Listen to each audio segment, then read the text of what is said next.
Could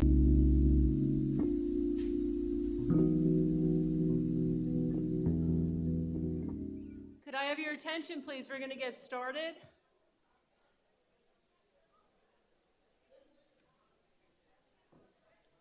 They just tested this again. Maybe some folks could move a little closer.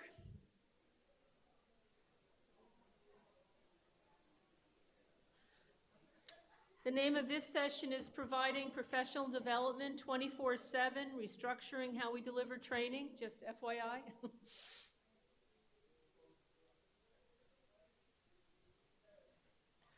I'm going to begin. It's my pleasure this afternoon to introduce our speaker who just completed a presentation on providing student services 24/7 through the use of technology, which was great. A lot of resources, a lot of information that we're going to be able to glean from that presentation. In this presentation, she will discuss online training, professional development opportunities. How can we deliver training to staff, to faculty, etc., using the technology that's available? Ms. Kisiel has lots of experience, 15 years or more in community college, and a lot of experience and a degree in the integration of technology. So she is definitely someone who can bring a lot of insight to this area for us. So please join me in providing a very warm welcome to our speaker, Valerie Kisiel. Well, thank you, everyone. I'm excited to talk about sort of shifting the way we provide training for faculty and staff. I just got done, as Susan mentioned, talking about providing online services for students, and I think we need to do the same when thinking about training our faculty and staff online. I think they have some of the same challenges that some of our students face in terms of time constraints, coming to campus, accessing information when it's available. So really thinking about how do we provide and support our faculty and staff 24/7. And so providing kind of that just-in-time training model. And I want to get an idea where you're at with professional development. So can you give me a sense as to, do you have a professional development program that oversees all professional development for your campus? Is it kind of by institute or by department? And then you have someone in charge of professional development? Is it sort of tacked on to someone's job? Can you give me a sense? All over the board. Committees. So you have committees, so kind of departmental, where you have committees in charge of certain types of, or for today, you had a committee about convocation. Okay, so it's committee driven, but there's not like one internal professional development department. Okay, that's helpful. Now, what kinds of, oh, you do a faculty development. Okay, so you have it for faculty. So you have a faculty development center.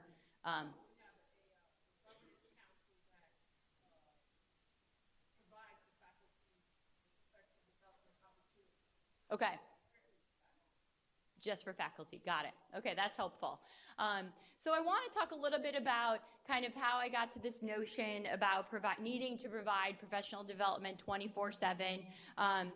Just talk about why we need to sort of shift to not completely away from face-to-face, but again, more as an enhancement tool, having online resources available in addition to face-to-face discussions and sessions such as this one. So when I first started about 12 years ago, I was working in the online learning department, and I reported to I reported to one person, but I had several different people kind of telling me about some training needs. So I don't know if this is familiar to all of you, but I was about 2 weeks before the start of the semester, someone from Student Services came over and said, we need to train all new faculty and staff on FERPA before they start teaching. And I was thinking, okay, well, I have 2 weeks. This needs to happen relatively quickly. So I went to my supervisor at the time and said, what can I do? What kind of money do we have available? What kind of sessions can I organize on campus? And she said, you can't require anyone to come to campus, and we have no money. So you just have to figure it out. So I was felt a little defeated at that point. And I was like, okay, I can do this. I can try to figure out some way to do it online. And then the IT person came over and said, oh, by the way, we're upgrading. We were using Blackboard at the time. So we're upgrading Blackboard, and we need to train everyone on a new login system before Friday. And I was just overwhelmed about all of these sort of training needs coming at me. And I was going to talk it over with my colleague. And then she said, well, I want to talk to you about something too. I want you to come up with a way to kind of motivate faculty and staff throughout the semester with an online newsletter. And this was right, like a week or two before classes were starting, and I was just sort of overwhelmed with kind of all of these needs and challenges coming at me at the same time. And it kind of came down to, and I think we're all facing this, we're having to train online, part-time faculty. We're having to train staff in student services during busy registration cycles. And we're really trying to have to meet a lot of needs of diverse populations and diverse audiences. And a lot of them, at least for me, I was training online faculty, so we needed to provide all of this training online so they could have access to it when they needed it. They could watch it at night. The institution that I worked at was like about 65-35 part-time to full-time faculty, so the majority of our faculty were part-time, and we didn't pay them to come in for training. And so I don't blame them for not coming in for any training. So we had to figure out how to serve them online. Again, going back, no time or no extra money, just kind of have to figure it out on your own. And then change always happens quickly. So kind of new systems will come up, new versions of things will come up. All of a sudden, the way to enter grades is completely different than it was last semester. And sort of how do you train faculty, staff, part-time and full-time in a short time frame? And so what are some other, are you facing other specific challenges that I should address regarding professional development? And what, I'm just curious to hear, what are some of your issues on this campus? No one? No issues? Anyone know of specific training that is required, such as FERPA or Title IX, or I didn't know if anything was specifically required. Okay, before you start, like right when you start, you have human resources training and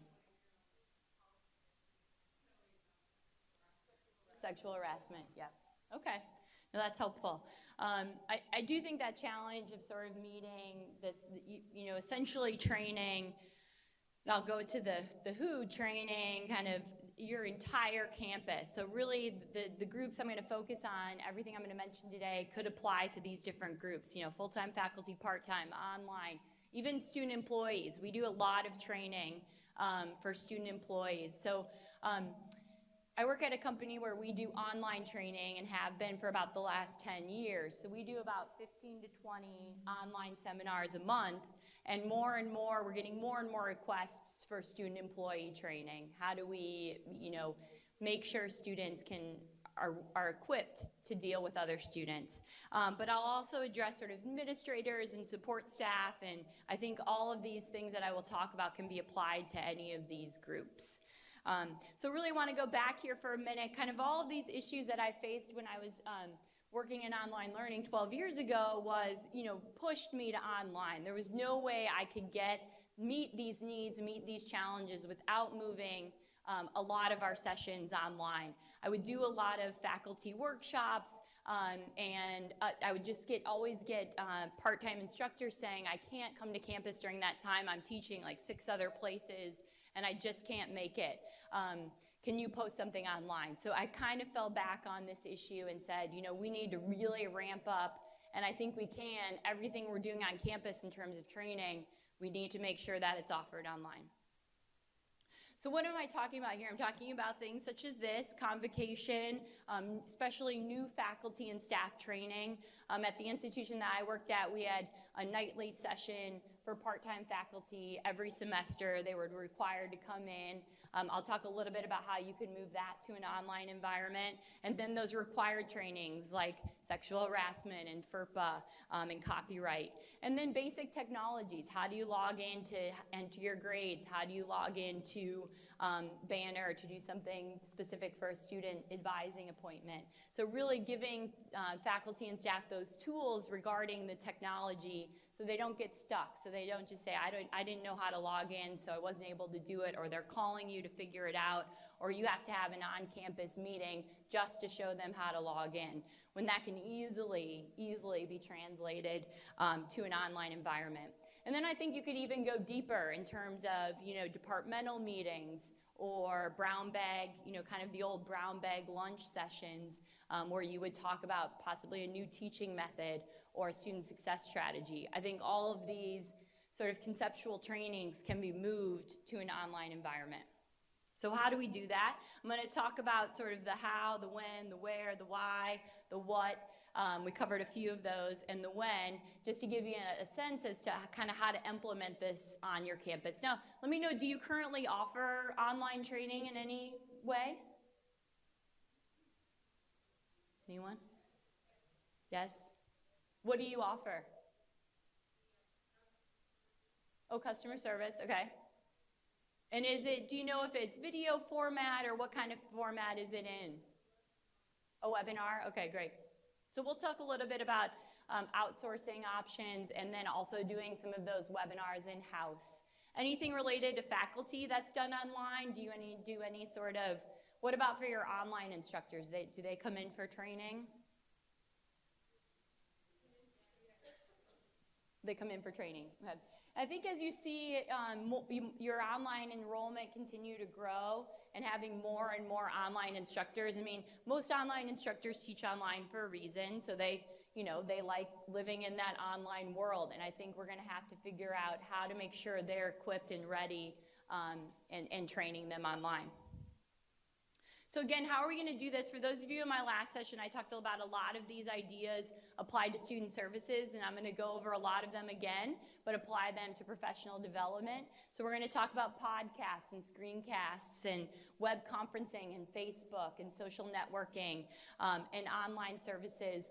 One section I didn't talk about in my last topic with students was online and hybrid courses. So I know it's becoming more and more popular for institutions to provide online or hybrid courses for new staff, for new faculty, where they take an entirely online course that first semester they're at the institution to really get them comfortable with what the institution stands for, and then also some best teaching practices. So again, this might be a refresher for some of you, but podcasts and screencasts are essentially someone creates, either using video or audio, some sort of instructional material that they push to an online environment so people can download that information to their phone, computer, or iPad. And so really it's about making that information accessible, that you can subscribe to, or you can get daily, weekly, monthly feeds. It's really about pushing that to one central location for people to access it. Again, screencast, it's not recording what's on your screen. There's software that now lets you record exactly what's happening on your particular screen, which is very, very helpful for faculty. I think I'm going to show an example here of implementing grades and kind of showing faculty within Banner how you can enter grades within the system. So the good thing about podcasts and screencasts is that they're easy to implement and they're easy to edit. So I know if you have a lot of things that change often, you want to use this type of technology so you can easily edit that material. If something, like for my example with the logins changing or a new system, you can easily make those changes to those screenshots and repost that video. So now faculty and staff have the correct information, and it didn't take long on your end to make that change. There are a lot of podcasts already available for educators. Let's see if I can link to this. So a lot of times you don't even have to create that content. It's just a matter of looking through and checking out these podcasts that are available. So here there's about 50 listed, and they give you a brief description of how you can use it within the higher ed environment. But this is another great tool. With podcasts, you don't have to start from scratch. You don't have to. I would go out and start looking online to get ideas even about how to create the podcasts. So I'm going to move back here.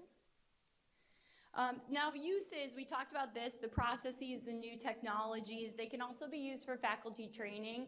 I know a couple of schools that just post 3-minute podcasts every week for teachers, so it's just a way to kind of motivate faculty, and they have a different instructor do it every week. So they'll do just a teaching tip, or they might pick a particular subject, like dealing with difficult students in the classroom, or how to work with veteran students. And they have a different faculty member record a short podcast and then post that every week, so new faculty or even faculty that's been there a while can download those podcasts and get new ideas and sort of rejuvenate in a really quick time frame. So podcasts are usually, it's a good thing to keep in mind, podcasts are usually short. So they're about, I would keep them 3 to 5 minutes. I think those are the most effective. When you start to go longer, I think you're gonna lose your audience. Here are a couple examples. I'm just gonna show this one quickly. It's about how to enter grades within Banner. Here. To enter midterm or final grades on Banner, first log into MyDCC. Once you are logged into MyDCC, go to the My Courses tab. Screencast, and they walk on the My Courses tab, scroll to the... They walk you through the simple process of entering grades. And I don't know about you, but I would answer a lot of questions from faculty and staff around grading time about how to enter grades. And so one thing to keep in mind with this type of professional development is placement. So you might place a link to how to enter grades right by where faculty and staff enter grades. That way you're not having to field those calls, you're not having to have a separate training where they come into campus. They should be able to click right on the screencast and then get the instructions as they're doing it. So it's about relevancy. It's really trying to figure out when they're going to need that information and placing that appropriately. You're really going to increase attendance if you really start to think about where they might need this type of assistance and when. I think those are critical when thinking about providing effective professional development. Another example here is from Radford. They have a whole site on iTunes U for the Center for Innovative Teaching and Learning, and they post several videos from how to upload a video to YouTube to, applying for tenure, to copyright, to FERPA. So they have a wide range of topics available on their iTunes U site. And it's kind of like a little radio show. Let's see if it'll download here. We just launched this quickly. I think it's downloading. So here's their site. You can see it's really well organized, easy to use. That was super easy. I've been on their site before, but this is the same process for the first time logging in. So if someone has iTunes U on their computer already, then they can easily access this information. And so here you'll see kind of the wide range of topics that they have available. And if one will play here, let's see, it might take a minute so I can go back. Well, hello. This week, I'd like to talk about some new features that have recently been added to the YouTube video service. So they kind of treat it as, the other ones I've seen, they have a little more of an introduction where it's almost like a radio show, and they'll get questions. They try to get questions from faculty or staff, and then that person will record a tutorial on it and post it for the next week. So it's almost kind of like the old school editorial where you submit a question and then the editor writes a response to that particular question. So you can kind of get creative with how you're going to disseminate that information and really get faculty, staff involved in the process. So if they are submitting the questions to you, you're really addressing what they need. Moving on here, again, this is just another example of the faculty training. Lots of different options, lots of different schools that you can look at for ideas and suggestions and ways to lay everything out.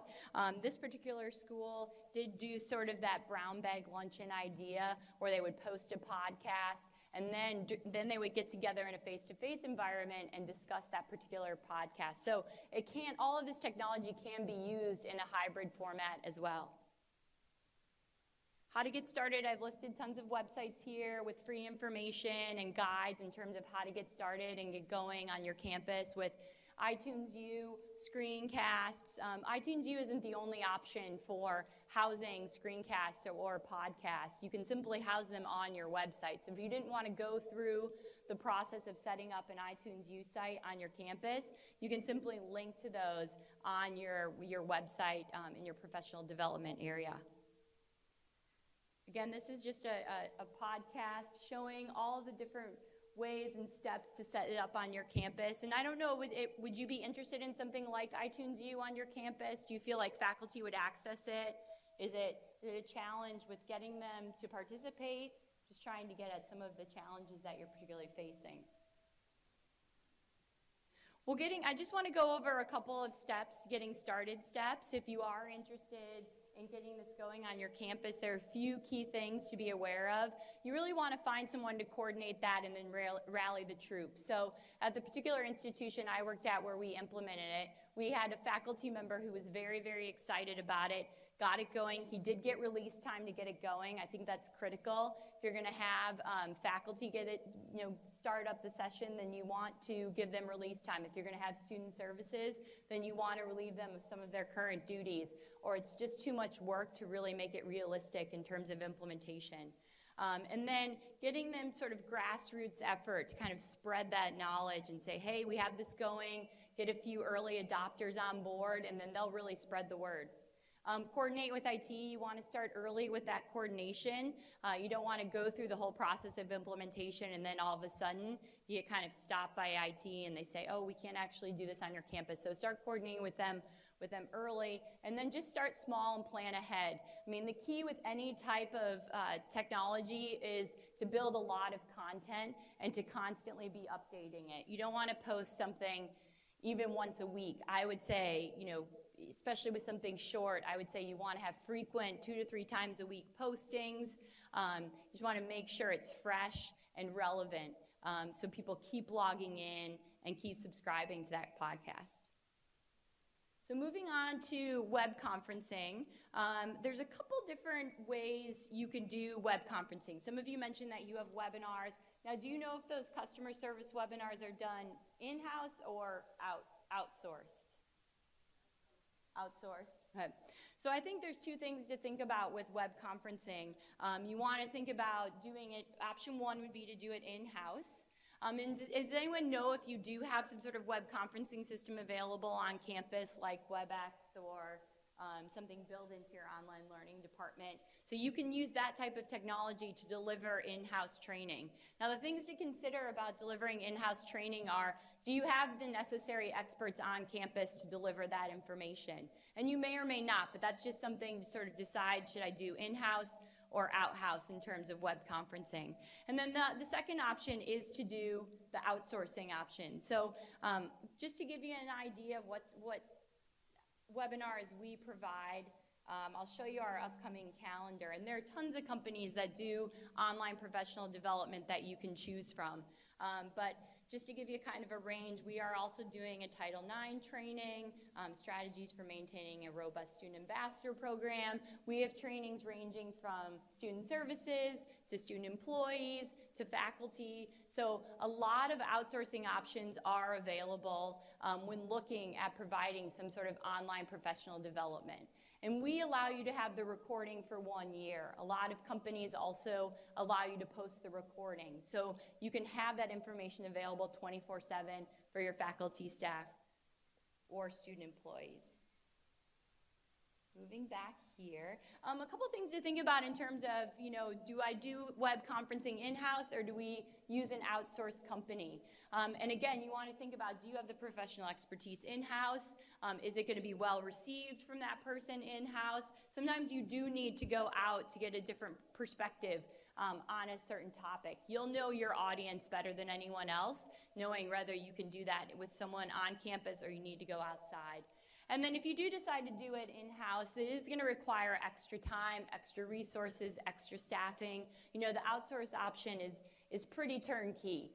So again, thinking about, do I have the time, do I have the money, do I have the resources and staffing on campus to make this happen? So if you do it in-house, we kind of talked about, you'll have some sort of software available. If you want to check out other softwares, you can download free trials of a bunch of different options here. All of the companies typically have free trials available that you can access and do trial runs just to see the different nuances between the software programs. The California Community College system does do all of their training in-house using a system called CCC Confer, and so this was just all of their trainings for one day. They had so many trainings listed just for one particular day. So it is at a system level, so it might be a little trickier instead of doing that just with one college. They have more resources available at a system level. But it is an example that you might want to check out their website and see, how is someone doing these trainings in-house? How are they utilizing their expertise on campus to provide some of this knowledge? Now, outsource, as I mentioned, there are several companies available. What I did is set up a training site for you if you want to use it and loaded a couple of trainings that you might be interested in. One is teaching students how to learn. Metacognition is the key, training front office staff on dealing with difficult and disruptive students. And so I'll be sure again to get this link to Susan. It's just ietrainings.org/EssexCC, and you can have access to these trainings. They're all about an hour and a half. The PowerPoints are available for download.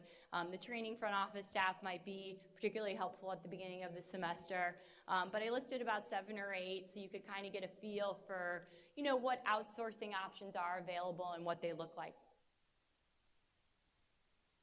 Are there any particular topics that people feel is really needed in terms of professional development that maybe we could, I'm just curious in terms of content and really what areas you're struggling in?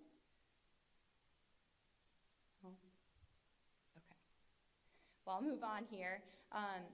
The other option that I could also give you access to is a program called Go-To-Knowledge. So what Go-To-Knowledge is, it's a series of 100 on-demand professional development trainings that are available 24/7 for faculty and staff.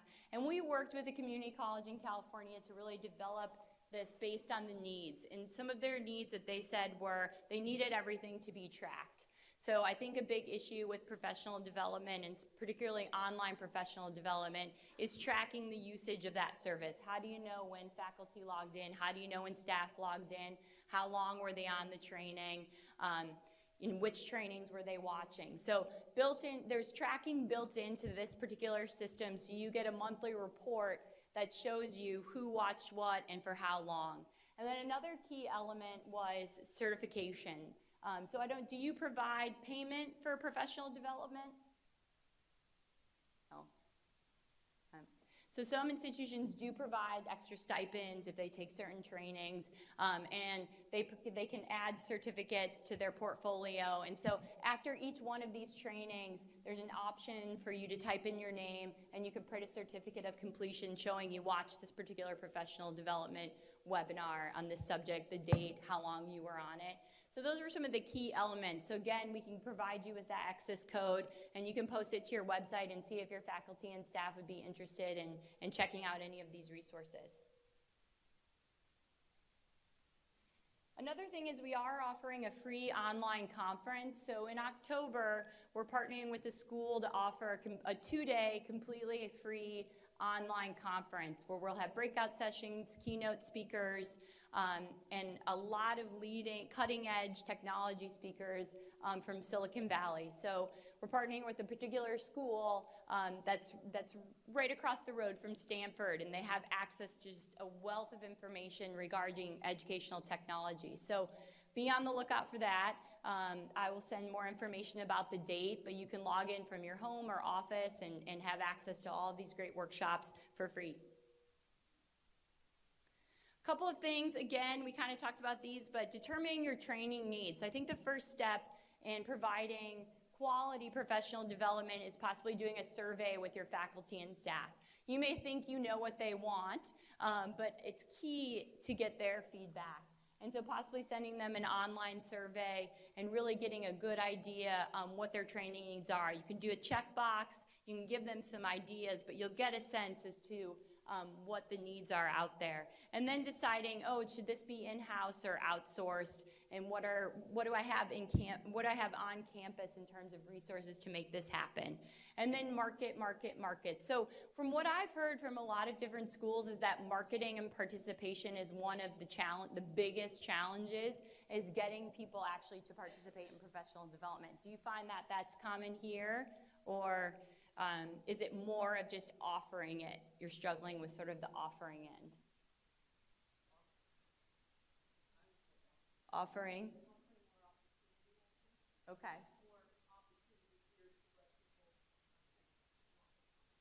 Right. Yep. Okay.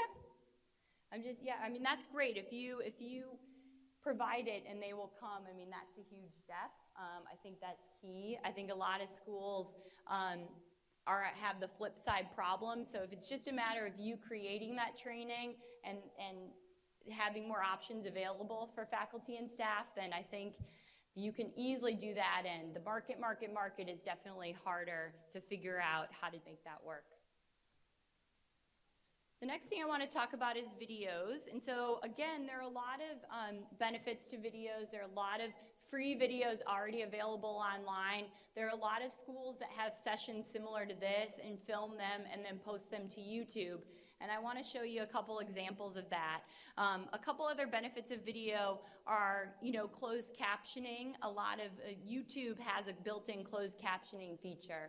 And so a lot of requirements now regarding closed captioning are tricky, but if you have the video, if you post it to YouTube, it's a free service where you can provide sort of closed captioning professional development that might be harder using other software programs.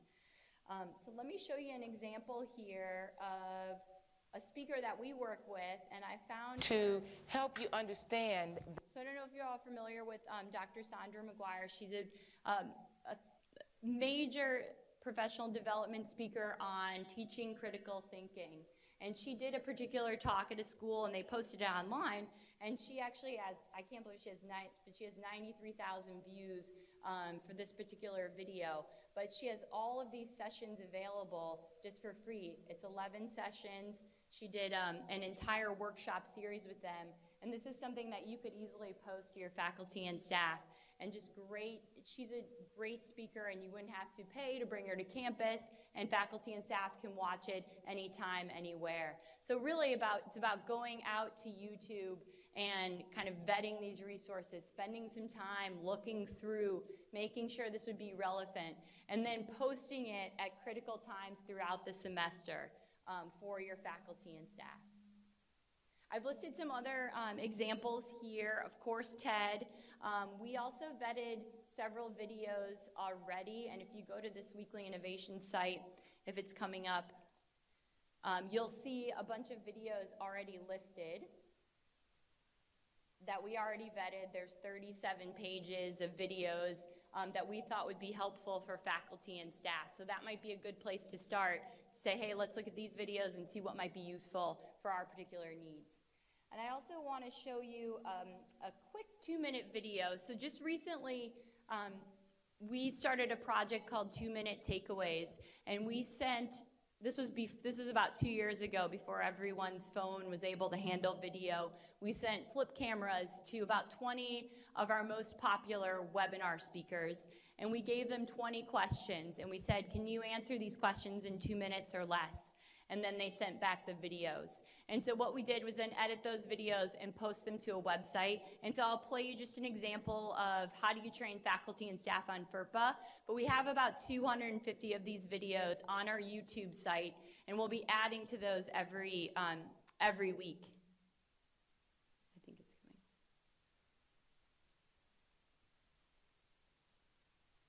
Looks like it's going. The most important thing is to make it a continuing training. Opportunities to go to in-services or department meetings, I invite myself. We have a weekly newsletter where I might put tips in the newsletter, just one tip at a time about FERPA. Constantly making myself a resource, whether it's a one-on-one conversation with faculty or division deans, saying, invite me to a meeting, let me come and train. At Lane Community College, you can see on our website at lanecc.edu by Googling FERPA that we created a top 10 things to know about FERPA for Lane faculty and staff. It's in the spirit of David Letterman, from 10 down to 1. Very accessible, the most important things that they need to know. I also put in some very helpful information about the recent updates to FERPA. I ask faculty and staff that when they have a FERPA question, if they can, to call me, and I prioritize that. And when they do, I thank them for being FERPA savvy. And So that just gives you an idea of the format, and we have about, like I mentioned, 200 of those videos that are available that will just provide you with some tips and tricks. A lot of them are, dealing with disruptive students in the classroom. How do I work with veteran students in the classroom? How do I recruit at-risk populations or non-traditional students or first generation? So we tried to ask those thought leaders some very specific questions and just gave them 2 minutes to respond. And so I would encourage you to look on our website and check those out. They're on our YouTube channel. Just to, you might as well use the free resources that are already available and created for you. So again, with the online videos, it's just about organizing and vetting them and not sending them out all at once. So one thing I would definitely not recommend is creating just a website, professional developed website where you have, okay, here are helpful videos, and it's just a long list of links. You really want to organize those into specific categories and specific audiences, and then better yet, send them out at appropriate times. So better than just sending them directly to one website, I would send them a video here and there when you think it might be useful during particular times in the semester. I also think that you can easily create in-house videos. So I think you could do that same type of idea that we did with sending out the questions to some of our speakers and asking and giving them 2 minutes to respond. I think you could do the same in-house. So I've listed a couple of questions, and I was going to do an example here, but I don't think we'll have time. But these are things that you could record just on your phone. So maybe asking 5 faculty members, how do you engage students the first day of class? And posting that possibly a week before classes start, just to give faculty and staff an idea of different things that you could do throughout the semester. And then also cell phone policies, or do you Facebook your students? Kind of thinking of these critical questions that faculty and staff might need, and I think you can do that with some in-house expertise. Getting started steps, again, I would create a list of topics, ask your faculty and staff what topics they need, what topics they want, create a calendar so you can find those videos or those presenters and send them out at the appropriate times throughout the semester. And then you want to figure out hosting. I would definitely recommend using YouTube. It has great tracking services, it's free, it's easy to use. And so if you're looking at hosting videos, I would certainly start there. Moving on to Facebook. How many of you do you have a Facebook site for professional development? You just have a Facebook site for recruiting of students. So I want to show an example here. Stanford has a great professional development Facebook site. And this is a great way for you to kind of push that information, to market the trainings that you offer, to push those videos at timely times throughout the semester. And so here you'll see a lot of postings, and then people can make comments. I would check this site out they have best practices in terms of posting everything with a video, really making sure that the information is engaging and useful, and then linking to outside resources. So I would say they have it's a great example of how to use Facebook specifically for professional development. And it's a great way for you to house all of the trainings that you might create online in the web conferencing setting and videos where you might post some of those resources. Again, getting started with Facebook is super easy. You're all familiar with how to use Facebook. It's an easy tool to use, and in terms of the back-end admin side, it's a great way to get things organized, and it's a great way to spread the word about your services. Now, online or hybrid courses, I know you all use Moodle for your online department. So I've listed a couple examples here of schools that are using online courses to provide new faculty or part-time or online training. And what they do is they've developed a course where part-time faculty can take that throughout that first semester. It's just a great tool for the interaction. It's a great way for you to kind of keep connected throughout the semester so you don't lose that. It's not a one-time training. I think with a lot of part-time faculty, it's a one-shot and then you're done. So I think it's a great way to keep them engaged throughout the semester and then actually answer questions. So when thinking about possibly starting an online course for faculty or staff training, you really want to think about who's the best person to teach that course. And then how many students do you want in that course to really make sure that that interaction is quality throughout the entire semester. Open educational resources are the last thing I'll talk about. So there are a lot of open educational resources already available, specifically for technology training, for all kinds of, I lost my thought there, in terms of different things you can incorporate into the classroom. And I've made a list here of some sites that I would definitely recommend for open educational resources. And again, it's about vetting those resources and making sure they're relevant for your faculty and staff. Now here's an example of Foothill College, and they've categorized all of those resources, so they're really specific for the needs. You have OpenStax and C12, so these are really specific things that faculty and staff are going to recognize. It's just not a long URL. It's really categorized and organized for the faculty and staff needs. Again, getting started, you want to assign someone who's really good at research. You want to make sure that if you're looking for those open educational resources, you have someone in charge of that job that really is dedicated to finding the best resources available and vetting all of those resources online. And then creating and categorizing those resources and then testing them every semester. You want to make sure that you don't have links out there that are old or dead or are linking to things that aren't useful anymore or outdated technology. So a couple things, just reminders in terms of really moving your professional development online. Timing is everything. Again, pushing things out at key times during the semester, testing before you launch particular services, practicing, making sure you have enough content ready before you launch something, and then thinking about possibly launching something in off times, possibly mid-semester or over the summer, so you're not doing too much too fast. Where will you host all of these trainings? I would recommend hosting everything in one specific location. So when you're marketing these services to your faculty or staff, you can just promote one location where they need to log in to receive this training. We don't need another. I know we all have logins and different technologies that, there's so many things to log into these days that you really want to make sure that it's housed in one specific location so it's easy access for faculty and staff. And then challenges, I've listed just some basic challenges here in terms of keeping things up. Resources and staffing are always going to be a challenge just in terms of maintenance and making sure that everything's up to date. I think tracking and accessibility is always going to be a challenge, so when you're looking at outside options, make sure that those things are built in to the services so you don't have to worry about that in-house. And then accreditation and compliance, just making sure you're up to date and any trainings that you do provide meet those compliance issues. So any particular, I don't know if we want to go through, is there any topic or training that you would like to implement now, and we can kind of walk through what might be the best technology application for that specific training? If anyone wants to throw out one, or I'm happy to answer any questions you might have.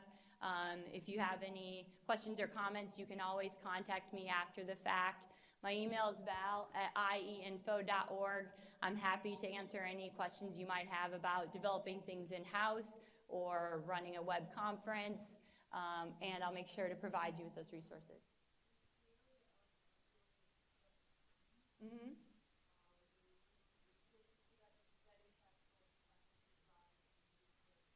Right. For specifically disruptive students? You know, there are a couple different, it depends on the setting. I think if you're in a student services setting where they're coming up to the front desk, there's a couple different speakers that we hire out. Now, I don't have, typically what we do is hire out all of the experts for that particular training. So I've loaded that on your website, so I'm happy to, you know, send you that link. But I can't speak directly to that topic because we typically go out and find the subject matter experts and then they provide the training. But that's one of the trainings listed. So I'd encourage you, there's a model that he walks through for that whole hour-and-a-half session. Any other questions? Thank you, everyone.